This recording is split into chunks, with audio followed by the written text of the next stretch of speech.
ऐसे मर जाएंगे कि उनकी मृतदेहों की दुर्गंध से दुनिया की हवा में सांस लेना भी मुश्किल हो जाएगा। सुबह जब हजरत ईसा अलैहिस्सलाम और उनके साथी पहाड़ से नीचे उतरेंगे तो वे देखेंगे कि पृथ्वी पर एक बित्ते भर जगह भी खाली नहीं है जो याजूज और नाजूज की सड़ी गली लाशों से ना भर गई हो। जब उस असहनीय दुर्गंध में पृथ्वी पर सांस लेना भी कठिन हो जाएगा, तब हजरत ईसा अलैहिस्सलाम फिर से अल्लाह से दुआ करेंगे। तब अल्लाह ऊंट की गर्दन जितने बड़े बड़े पक्षी भेजेंगे।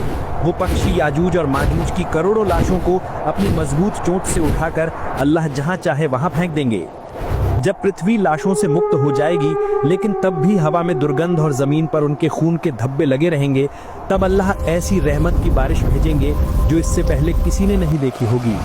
वो जोरदार बारिश पृथ्वी के हर कोने, हर घर बार, हर गली कूचे को इस तरह धो देगी कि पृथ्वी फिर से आईने की तरह साफ और पवित्र हो जाएगी।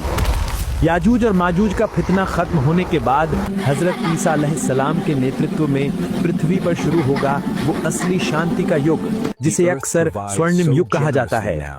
अल्लाह जमीन को उसकी सारी बरकतें वापस लौटाने का आदेश देंगे। जमीन अपने सभी फल फसल इस तरह उगलेगी कि एक अकेला अनार एक दल के लोग खाकर भी खत्म नहीं कर पाएंगे, और वो लोग उसके छिलके को छाते के रूप में इस्तेमाल करेंगे।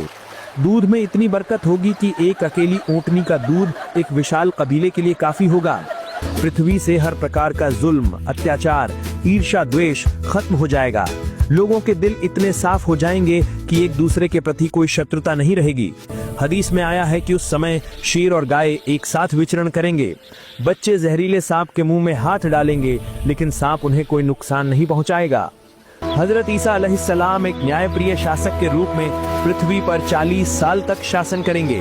वो कोई नया धर्म नहीं लाएंगे, बल्कि हमारे प्यारे नबी हजरत मोहम्मद सल्लल्लाहु अलैहि वसल्लम की शरीयत के अनुसार शासन करेंगे। इस तरह पृथ्वी पर एक निखूत शांति और न्याय स्थापित करने के बाद हजरत ईसा अलैहिस्सलाम स्वाभाविक रूप से वफात पा जाएंगे।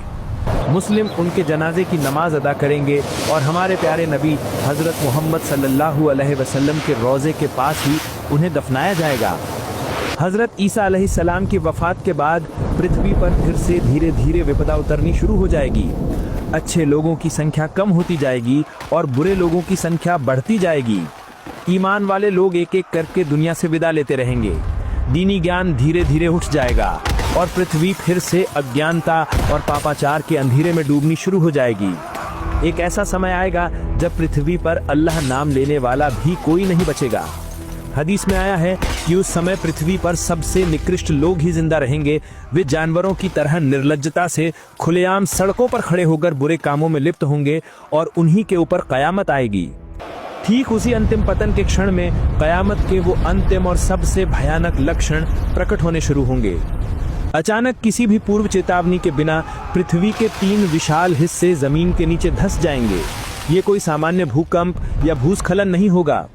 एक बड़ा भूस्खलन पृथ्वी के पूरब में होगा, दूसरा होगा पृथ्वी के पश्चिम में, और तीसरा और अंतिम भूस्खलन अरब प्रायद्वीप में होगा।